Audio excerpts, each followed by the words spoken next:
Where's Jeff at? From Scorpion Lair Games. Jeff, what's going on, my friend? Hey, how's it going, man?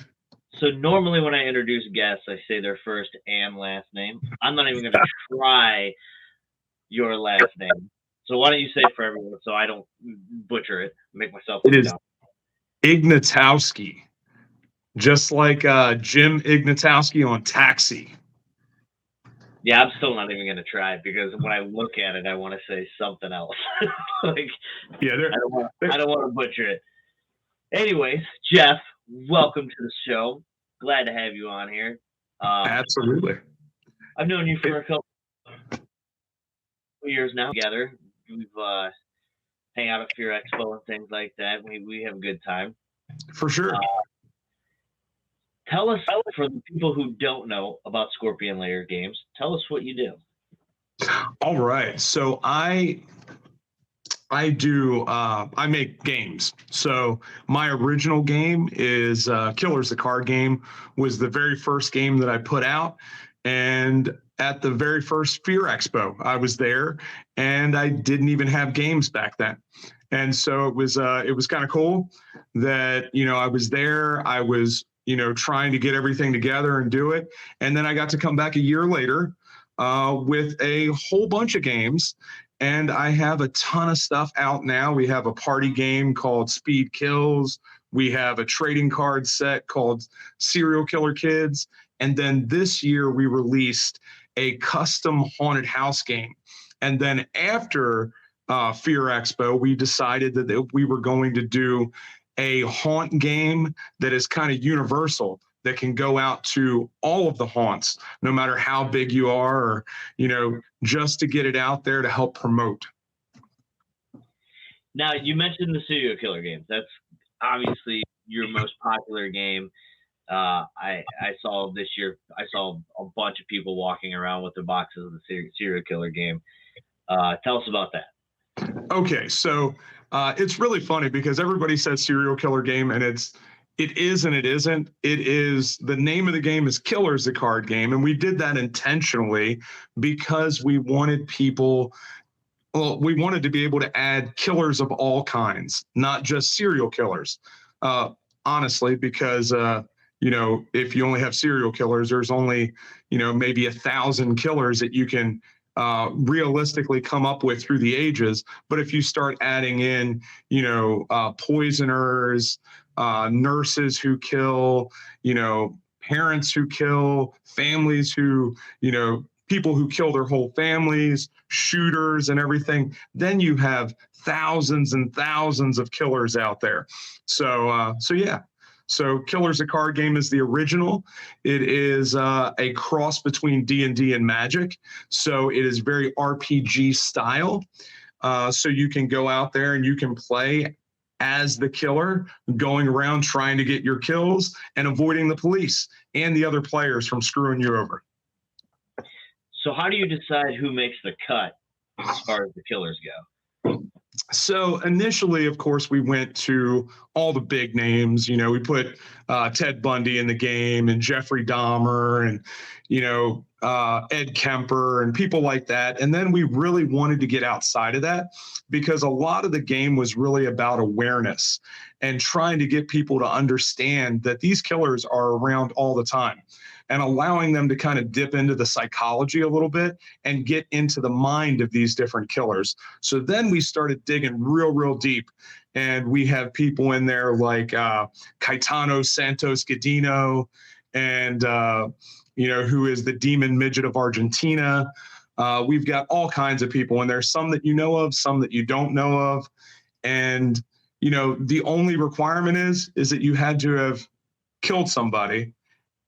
And at first it was that you had to be convicted of it and everything. And then we put in a few people that got off. And, of course, we would love to be able to put OJ in there at some point.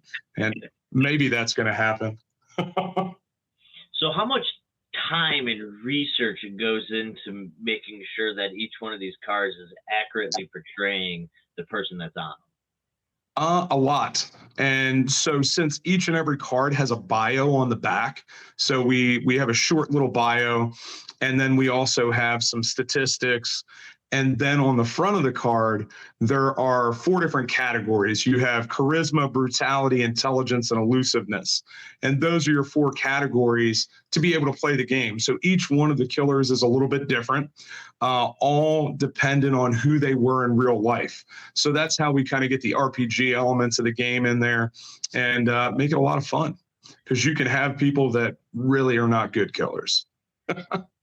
So I'm going to bring up this comment here, and maybe you can elaborate on this for us a little bit.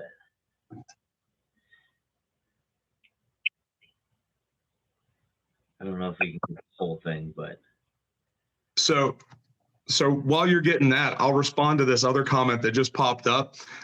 Lady of the Night. So I actually caught a whole bunch of flack online because of that. And somebody said that I was being derogatory towards sex workers. And I said, like, what's a better way to say that? And honestly, I was asking that to understand, what's a better way to say that? And I couldn't come up with a better way to say it. And I thought that Lady of the Night was the kind of the old English, most appropriate way to describe that segment of our population. So, I could have come up with all kinds of other words, and I didn't want to do that. So walk us through how all of this happened. You're just sitting around one day, having dinner with your family or whatever, and then all of a sudden it just pops into your head? Or, I mean, how did this all come about? So, it's a culmination of like my whole life. Like, I love gaming. It is one of the things that I've always done. I've always loved card games. I started playing Magic the Gathering when I was in high school. I started playing D&D at the same time. And so it's been something that I've always loved and I've always really enjoyed. And then even before that, I grew up with all these different influences and all these different stories. And, my dad met Manson in the early 60s before the killings. So, I had these stories about Manson when I was a kid. And then my dad knew a bunch of like mob figures from Philadelphia. So I grew up with all the stories about him and his meetings with those guys and how they were involved with some of my family.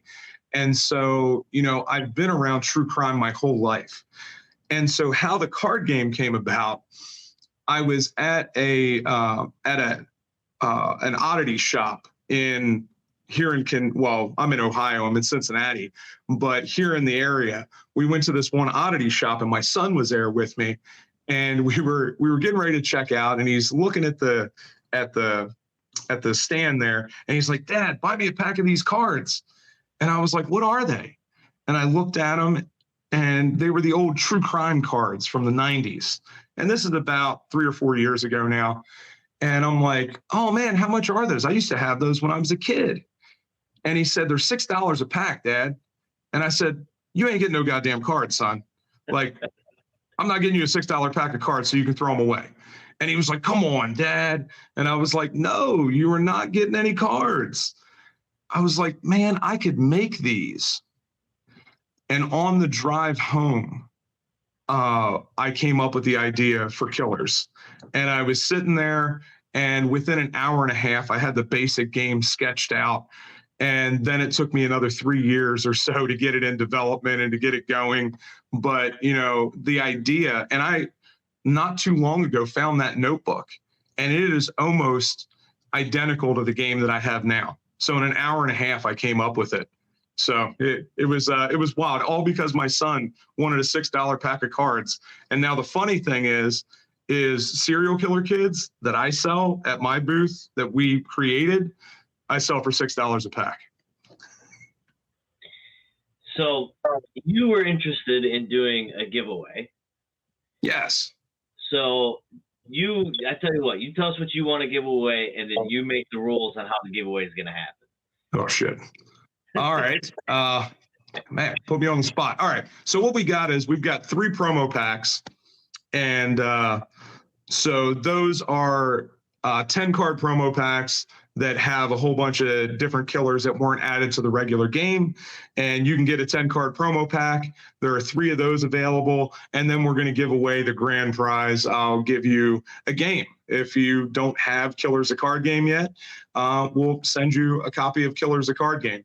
And I'll tell you this too, legit, I'm down to 6 cases downstairs before my next shipment comes in. So you'll be getting one of the last ones that somebody won't be getting at a convention coming soon. So how do you want to do it? That's a good question. I don't know. How do you guys normally do it? So usually we go for the amount of viewership.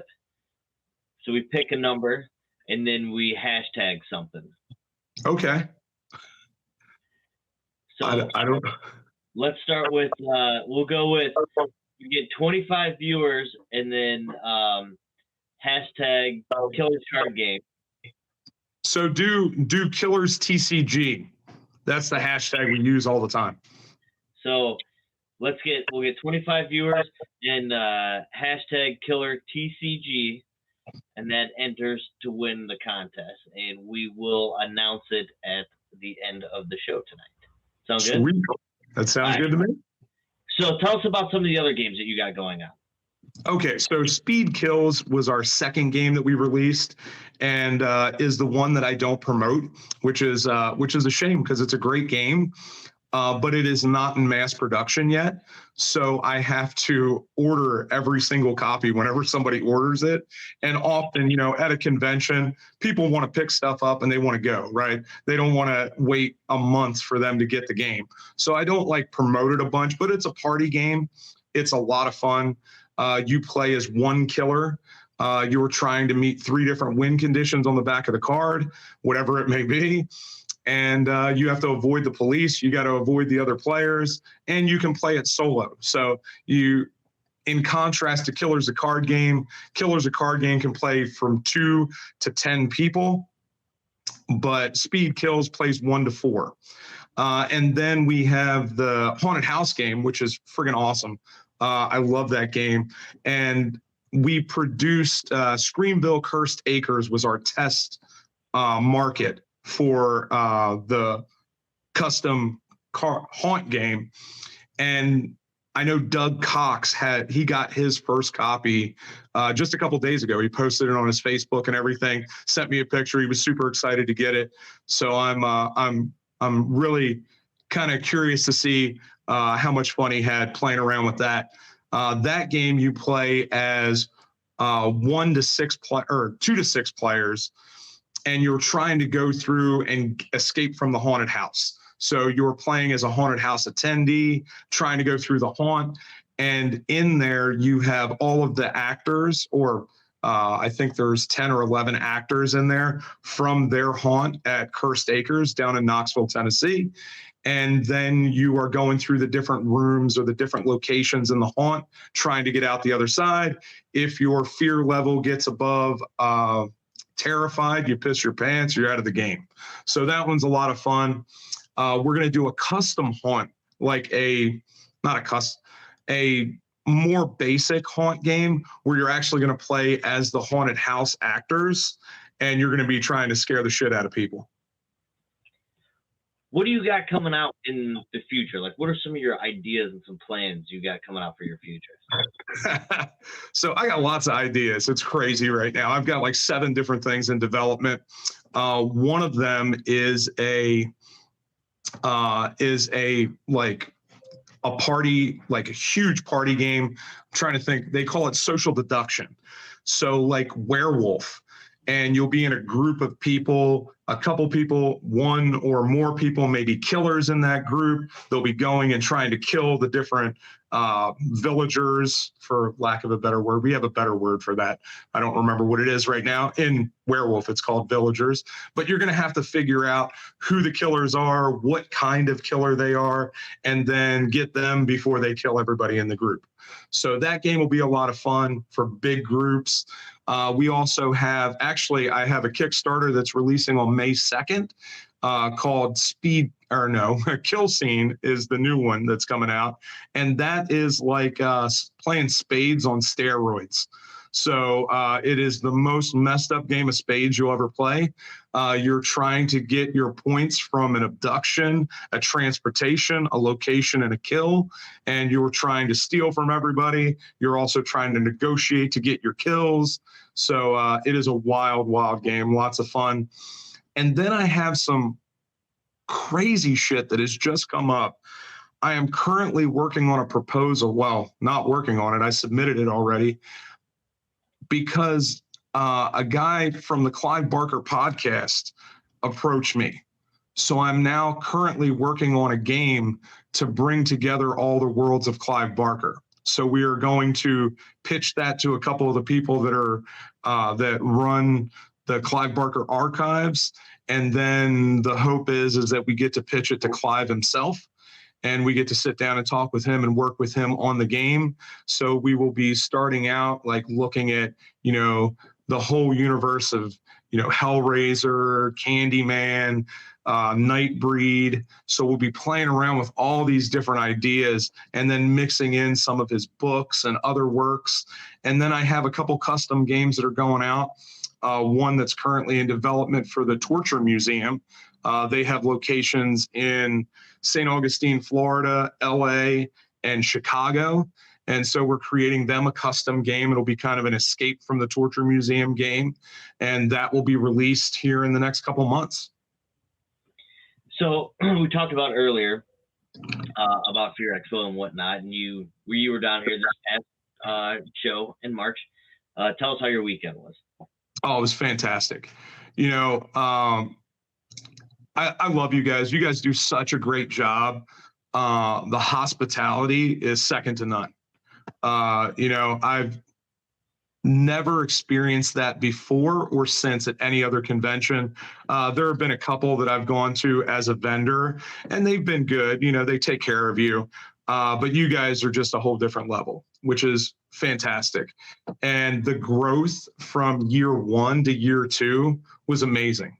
So, I had a great time. I think I more than doubled what I made the first year, which is always good. We have been, myself as a business, I almost tripled this year. So our business has really taken off. And as I just told you, all these crazy projects that are going on were things that kind of came out of nowhere because of the trajectory of what we're doing. And so it's been really cool. And Fear Expo has been a big part of that for us in really diving into other markets and not just being pigeonholed into, the true crime market.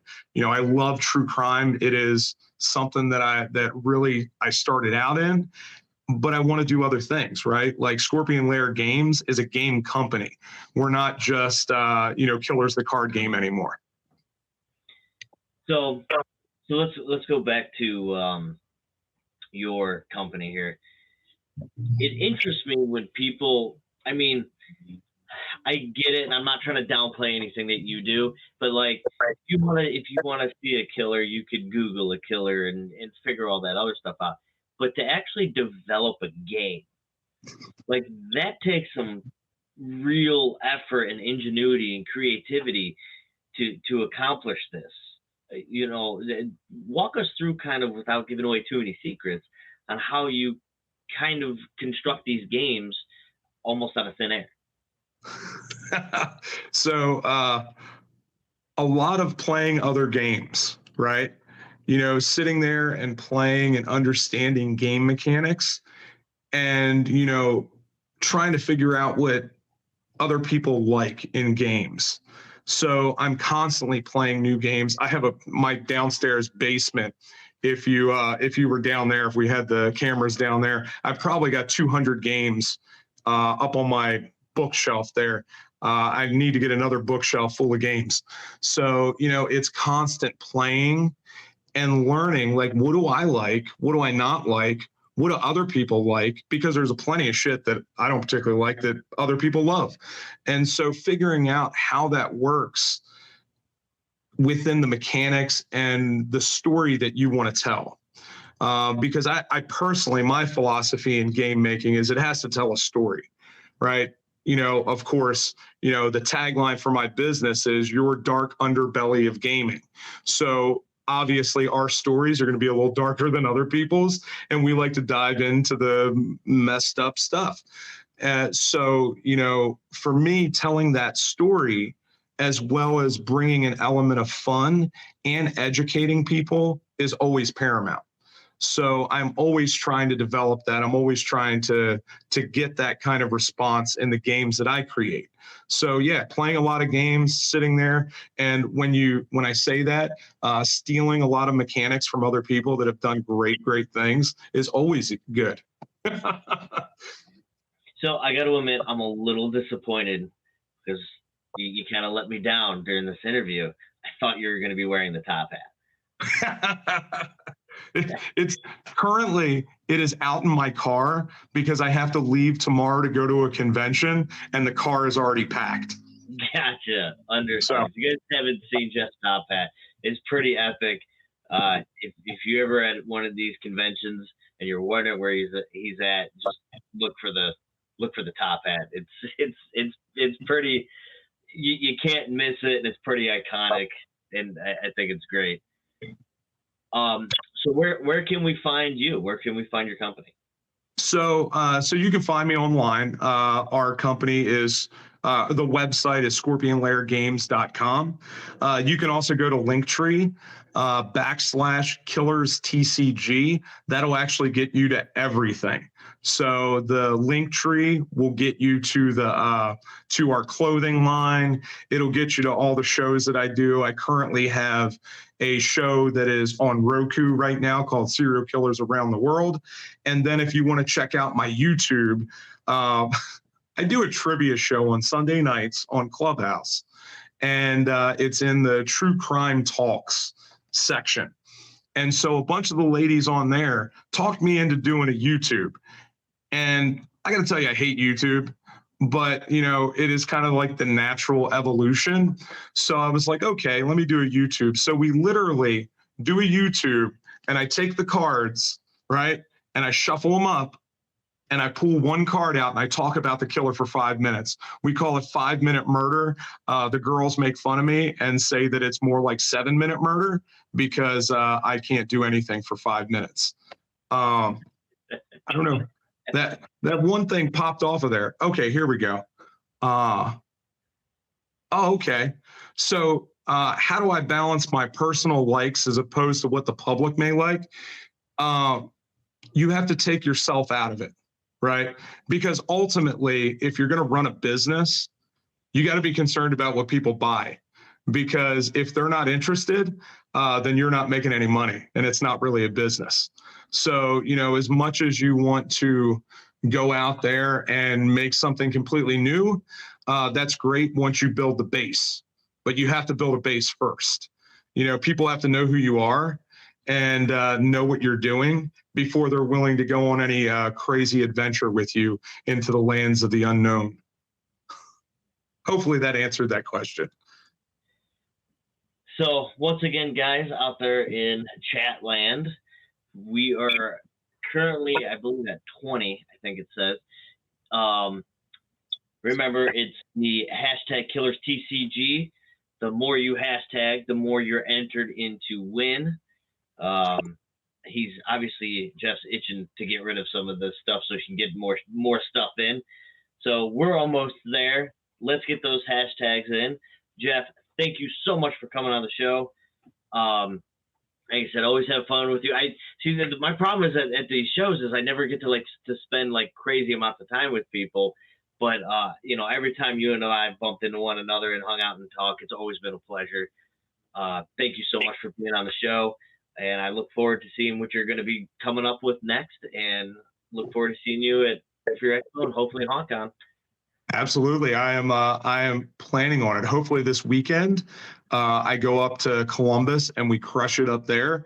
And then it will be all points south. Perfect. Jeff, thank you so much. And I will see you soon, my friend. All right, brother. Thank you.